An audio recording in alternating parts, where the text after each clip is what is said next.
Welcome to the deep dive. We're jumping into some really unique source material today.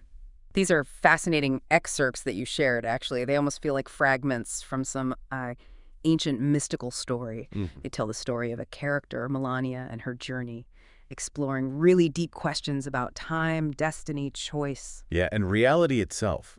It's incredibly rich stuff. Yeah, Complex. definitely.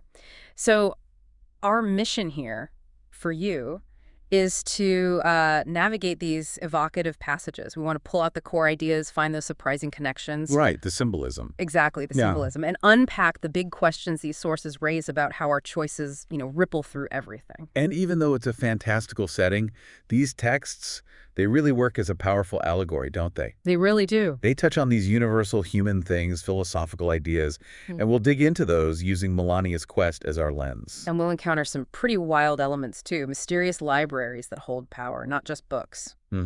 Objects like crystals, swords, yeah, things with real symbolic weight. And this idea of the immense price you might pay for trying to alter fate. It's a recurring theme. Okay, let's unpack this. Where does Melania's journey actually start? Well, the sources open with her feeling this powerful internal drive. Like her time is running out. Exactly. But it's described as more than just a clock ticking. It's like this deep, intrinsic knowing. Okay. And that sense of personal urgency, that's the key, right? It's the catalyst. It pushes her to search for answers. And this search leads her to a mysterious library. The texts say it's full of ancient books. But not just regular books. No, exactly. The crucial bit is that these books, according to the sources, hold the capacity to change destiny itself. Wow. That's a really compelling idea right from the get-go. Knowledge isn't just passive information here. Right. It's an active force. It can actually alter reality. It kind of echoes that feeling you get sometimes in life, when some insight just clicks and changes how you see everything. Absolutely. And right away, the sources throw these huge fundamental questions at us. Can time be broken? Can destiny be changed without, destroying everything? Big questions. Huge.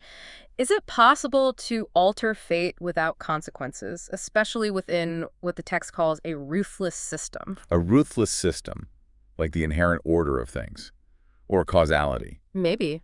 Could be the universe's laws just playing out, yeah. It's not entirely clear, but it's definitely presented as something unyielding. So faced with all this, Melania seeks guidance. She finds a teacher, someone who's studied time magic. What does he offer?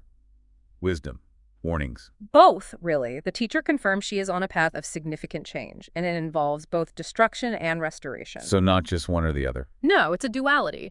But the crucial warning he gives is that every choice has a price. And time itself, the very thing she wants to influence, will not forgive carelessness.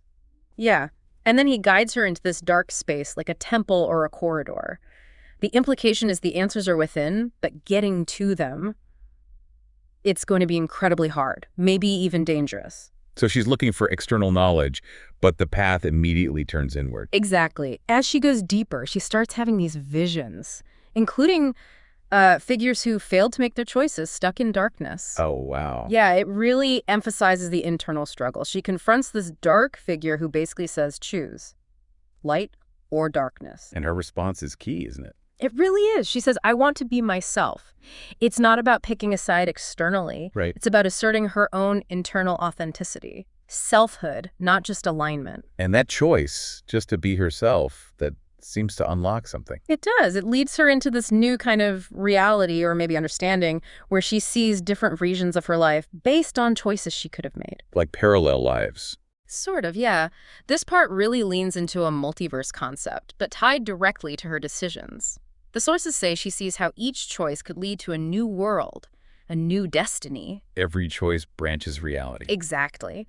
But then there's another warning. A figure she meets tells her, changing the laws of time makes time itself push back. It tries to restore the original path. So resistance. Yes, and these changes always, always have a price. She also gets tools around this time, right? The sources mention a sort of light, a crystal. Symbolic tools. But she also faces these difficult reflections, literally in mirrors and metaphorically in a labyrinth. Tell me about the labyrinth. It's not just a maze. No, it's presented as more. It's a test, but also a mirror. It shows her past choices, what was, and also potential futures, what could be. Intense. Very. And it's here that phrase comes up, Balance is not stability, it is movement. Balance is movement. That really makes you pause, doesn't it? It does. If balance isn't some fixed state, but constant motion, well, what kind of world are your ongoing choices actually building, even just in your own life? It's a profound question posed by the narrative. And speaking of reflections, she meets a guardian, or a keeper. Yes, a keeper who shows her visions in a crystal. He visualizes choices as threads.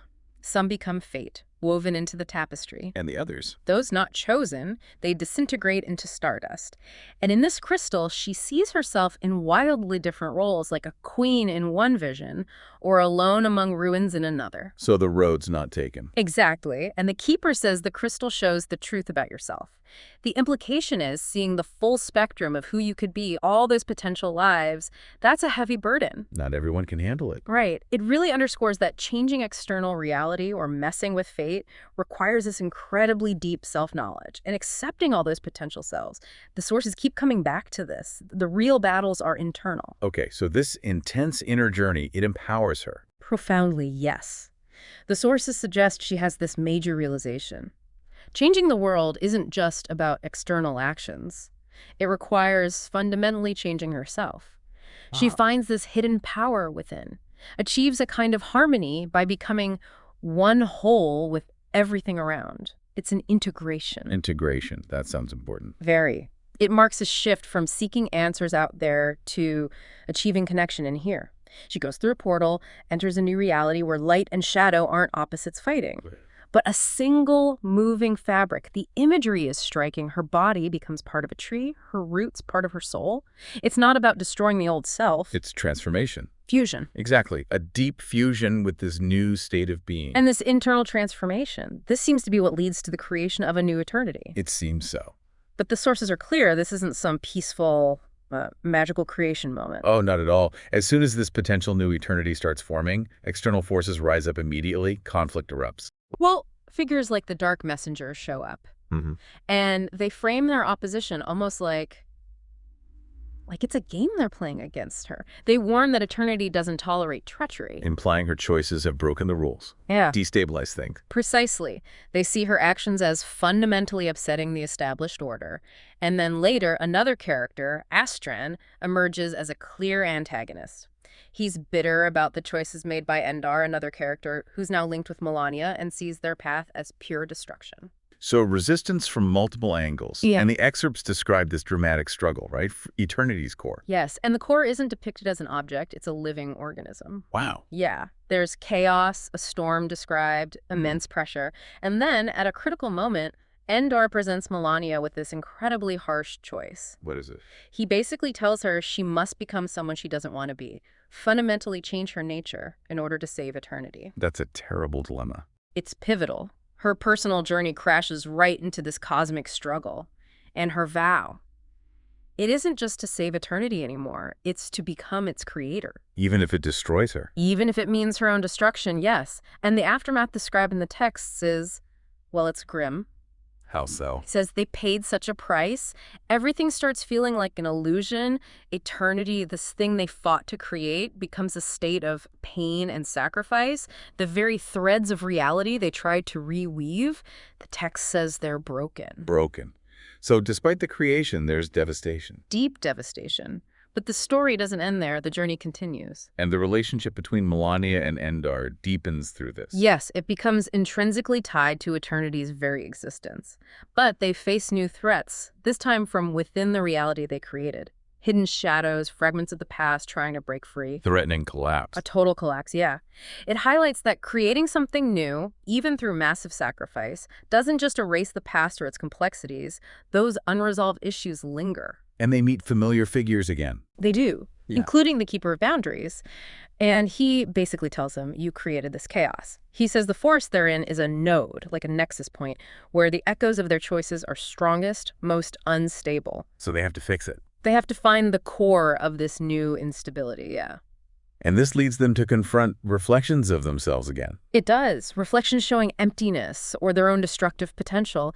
And they start to realize this node, this unstable nexus, it isn't just a passive system. It has a consciousness. It seems so, a consciousness that's actively learning from them. Whoa, okay, so what do? Try to control it. Well, that's the tension, isn't it? Should they control it or try to understand it?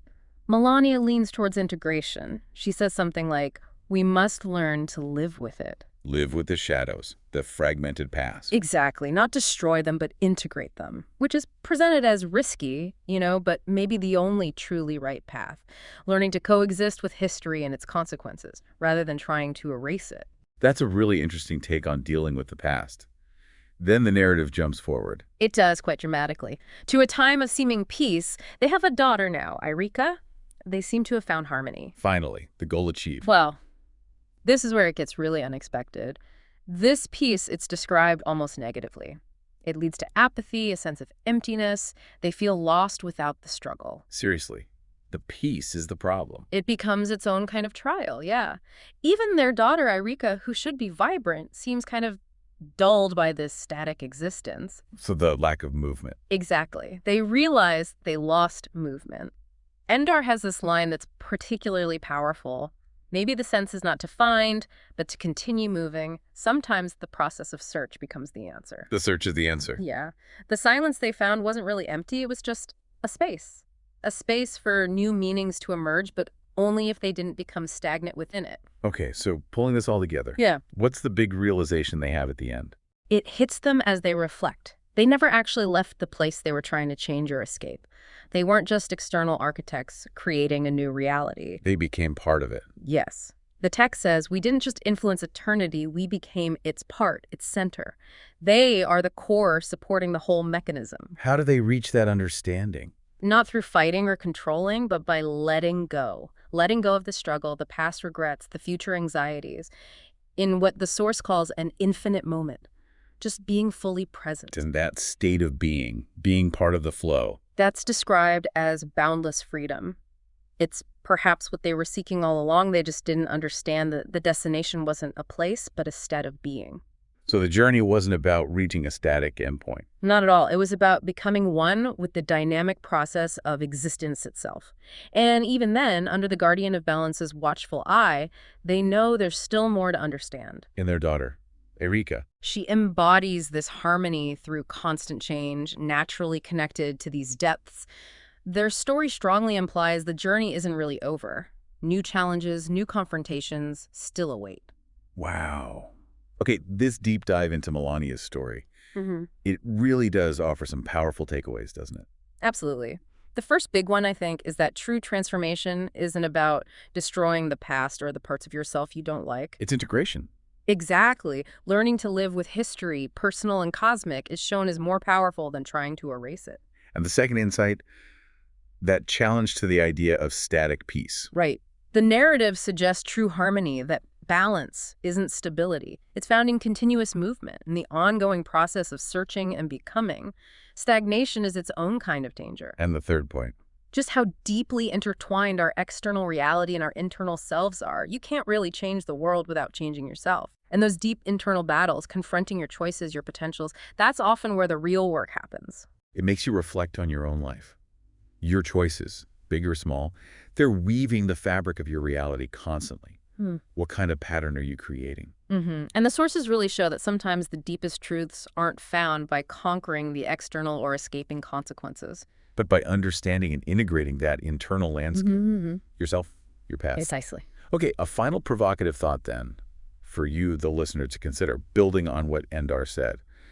If the search itself is the answer, does that mean the journey of self, of reality, truly never ends?